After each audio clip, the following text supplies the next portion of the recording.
Սիրելի հայրենակիցներ, այս քանի օրը հնչեցին տարբեր ելույթներ, ես կփորձեմ անդրադառնալ Պարոն Լևոնյան, խանգարում եք։ Շարունակեք։ Ես կփորձեմ անդրադառնալ դրանցից մի քանիսին անճշտություններին։ Տեսեք, Ռուբեն Ռուբինյանը ելույթի ժամանակ խոսեց,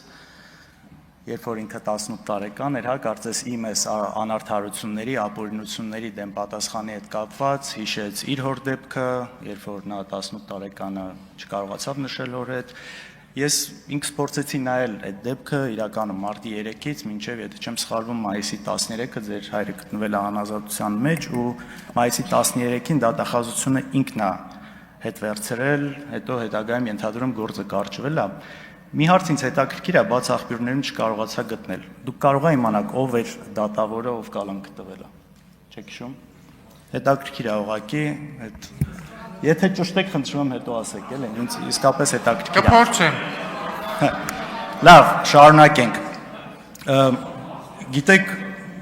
իսկապես հնարավոր է նաև խոսվեց մի քանի օքի այստեղ խոսեցին նաև այսպես անընդհատ, երբ որ փորձում են մեզ հակադարձել 2008 թվականի հետ կապված, մարտի 1-ի հետ կապված ու շատ ուրիշ հարցեր։ Այստեղ երբ որ բովանդակային չի լինում, սկսում է այս հետ գնալ, հիշել, կարծես դրանով փորձելով արդարացնել այն ինչ հիմա կատարվում է, ինչը կարծում եմ ճիշտ չի ու արդար չի, բայց ամեն դեպքում, նաև կարծեմ Վագներ Ալեքսանյան ասում է մարտի 1-ին անմեղ մարդիկ էին ձերբակալվում ու կալանավորվում, հետապնդվում։ Գիտեք, միգուցե անմեղ մարդիկ այդ ժամանակ ձերբակալվել են, կալանավորվել են, հնարավոր է ես այստեղ չեմ վիճում, բայց մի մարդ, եթե հաստատ անմեղ չի ձերբակալվելու դատական գործը իր հետ կապված եղել է, իմ խորին համոզմունքով դա Նիկոլ Փաշինյանն էր։ Ես գիտեք, մեկ-մեկ այս հիշողության երևի ամնեզիա է ելնում շատերի մոտ, ուզում եմ ուղղակի մի ձայնագրություն դնել ու նաև այսօրվա այս ձերբակալությունների ֆոնին Facebook-ային գրառումների ու զուտ կարծիք արտահայտելու համար մի հատ նայենք էլի այս կոնտեքստում այս խոսակցությունը հիմա եթե լիներ դա ոնց կընկալվեր։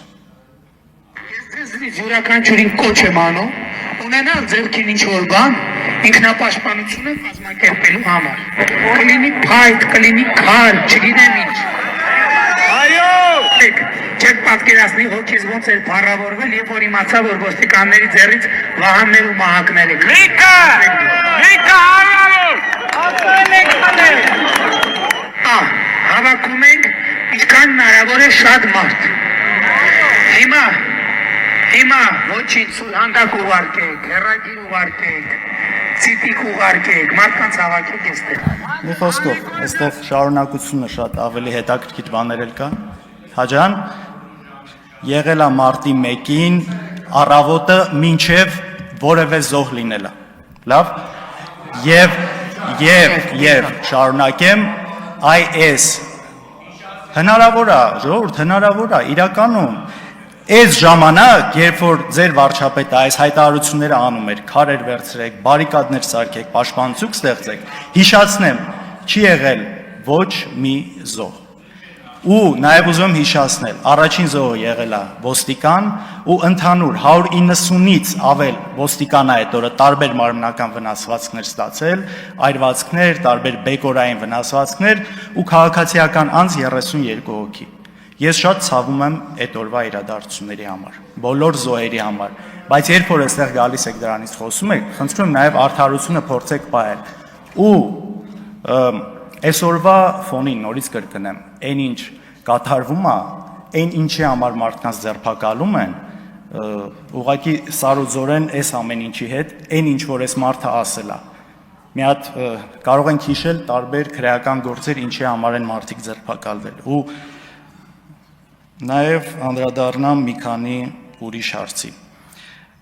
Բարեկիրթության մասով, գիտեք, իմ խորին համոզմամբ բարեկիրթ կամ լինում են կամ չեն լինում։ Մարդ չի կարող այստեղ լինել բարեկիրթ, սրանից դուրս չլինել բարեկիրթ։ Երբ որ դուք սահմանափակում եք ապօրինի կերպով, օրինակ հորս արտերկիր մեկնելը,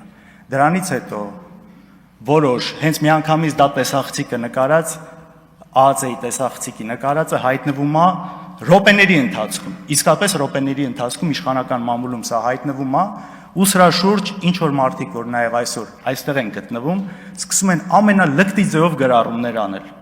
Սրա պատասխանը ուրիշ տեղ, ուրիշ հարցությունում մի օր տրվելու է, բայց սա բարեկրթությունից բացարձակ հեռու է։ Եթե ուզում եք լինել բարեկիրթ, միայն այս ամբիոնում չի դա պետք լինել, դա պետք է լինել եւ Facebook-ում, եւ այս դահլիճից դուրս, եւ ամեն տեղ։ Ու ընդհանրապես այս բարեկրթության հարցը մի հատ տեսեք 18 թվականից հետո դեպքերը ինչպես զարգացան։ Ինչ կարգի բաներ թույլ տրվեց մարդկանց հասցեին, ինչ կարգի արտահայտություններ, ինչ կարգի լկտիություններ։ Ու այս ամեն ինչից հետո գալ այստեղ խոսալ բարեկրթությունից, կարծում եմ առնվազն ազնիվ չեք։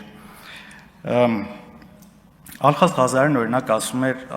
երբ որ մենք խոսում ենք ընտրություններ կեղծելուց այս ընթացքում ու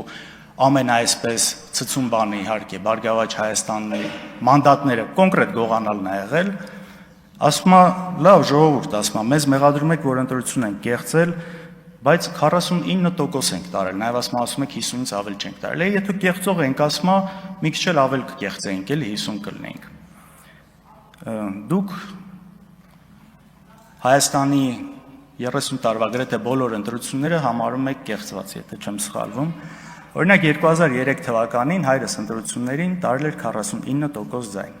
Ստեփան Դեմիրճյանի հետ։ Հիմա այս նույն տրամաբանությունը մի դեպքում աշխատում է, մյուս դեպքում չի աշխատում, ո՞նց է, էլի։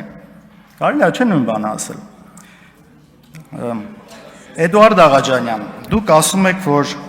ասում եք, եթե երբ որ ես խոսում եմ իրավացիորեն նաև անցած սխալներից, ընդունում եմ որոշ բաներից կարող է համաձայն չլինեմ, ասում եք, եթե ուզում եք տարանջատվել, գնահատական տվեք ինչ որ նման բաներ։ Տվեք ու նաև ասում եք, այնքան ինչքան էլ մենք վատ լինենք, ձեզնից վատը չենք լինելու։ Գիտեք, նախ տարանջատվելու խնդիր չկա, կա միայն մեծ հպարտություն բոլոր սխալներով հանդերձ։ Միայն մեծ հպարտություն։ Դե տնտեսական ցուցանիշների առումով միջինը երկնիշ տնտեսական աճ 10 տարվա ընթացքում։ Ու թե ամենակարևորը խաղաղության ու անվտանգության առումով։ Տեսեք, Քոչարյանի 10 տարիներին խաղաղություն կար, Արցախ կար, Նիկոլ Փաշինյանի ժամանակ չկա։ Չկա, պարզա, չէ։ Այս առումով ու մեկ էլ որ այստեղ գալիս եք տարբեր այսպես մեղադրանքներ հնչեցնում, նաև բարեկրթության էլի այս անկյան տակ շատ վատ է, որ մարդ գալիս է իմանալով, որ մի բան բոլորը կարող են սխալվել, բայց երբ որ գիտի հստակ սուտ է խոսում մի բան ու գալիս խոսում։ Օրինակ, իմ հետ կապված, չգիտեմ, թիկնապահներով կամ ինչ որ հաղորդումների ժամանակ հաստավից ինչ որ մարդկանցով է քայլում։ Նույն բան կա։ Օրինակ, Էդուարդ Աղաջանյանի ավագ քրոջը ես ճանաչում եմ, փոքր տարիքում նաև մտերմություն ա եղել, ընդհանուր շրջապատ ա եղել։ Ինձ երբևէ տեսել է նույն այն ժամանակ թիկնապահով կամ մնացածով։ Կամ ինձ բոլորդ այստեղ տեսնում եք, թե գալուց, թե գնալուց, թե տարբեր տեղեր։ Ու գալ այստեղ այդ միտքը ասել, ինչ է էլի սա։ Նաև արհեստական բանականության հետ կապված այստեղ քննարկում եղավ, ինչքան անթույլատրելի է դա անելը, համաձայն եմ, բայց դուք այստեղ գալիս եք, միացնում եք մի ձայնագրություն, իբր հայրս զանգել է Ռուսաստանի նախագահային, տեսեք, մենք դա պաշտոնապես մենք դա հերքել ենք, գրասենյակը հերքել է, ես հերքել եմ, բայց դուք գալիս եք դա շարունակում եք, սա, չգիտեմ, դժվար է նորմալ բառապաշարով սրան մեկնաբանություն տալ այս ամեն ինչից հետո։ Արայք Հարությունյան, ասում եք, որ դուք գոնե ասում եք իրավապահ մարմինները միգուցե սխալվում են մեկ-մեկ, բայց այդ դատարանները արդար դատավճիռներ են կայացնում։ Դուք լուրջ եք ասում։ Դուք իմ օրինակ, հեռու չգնամ, ինձնից խոսամ։ Իմ դեպքերը տեսել եք, դրանից հետո կալանքը, հիմիկվա դատավարությունը։ Կարող եք իհարկե հանրային հեռուստատեսություն չի գալիս նկարում, փող, բան, այսպես չկա էլի, հետաքրքրություն չի առաջացնում։ Տեսել եք այդ ոստիկանների ոնց են գալիս խեղճացած գլուխները կախած խոսում։ Հասկանում եք ու այս ամեն ինչի հետ միասին, կամ էլ ասում եք օրենքի երկիր է։ Լավ, այս վարչապետը այստեղ նստած, կոնկրետ Սամվել Կարապետյանի մասով, հրահանգներ է տալիս, որ բռնեն։ Ասում է, այսի պիտի սատկի, սրան պիտի նստացնեմ, սրանից պիտի ունեցվածքը խլեմ։ Ժողովուրդ, սա որ մի ժողովրդական երկրի տրամաբանության մեջ է տեղավորվում։ Լավ, գժի տեղ եք դնում այստեղ մարդկանց։ Չի կարելի, հասկանում եք, չի կարելի այս ամեն ինչին։ Իսկ մնացած այլ թեմաների հետաքրքիր ուղղակի ելույթը վերջանում է, երևի էլի առիթ կլինի կանդրադառնամ էլի մեղադրանքներին, որ հնչել է։ Շնորհակալություն։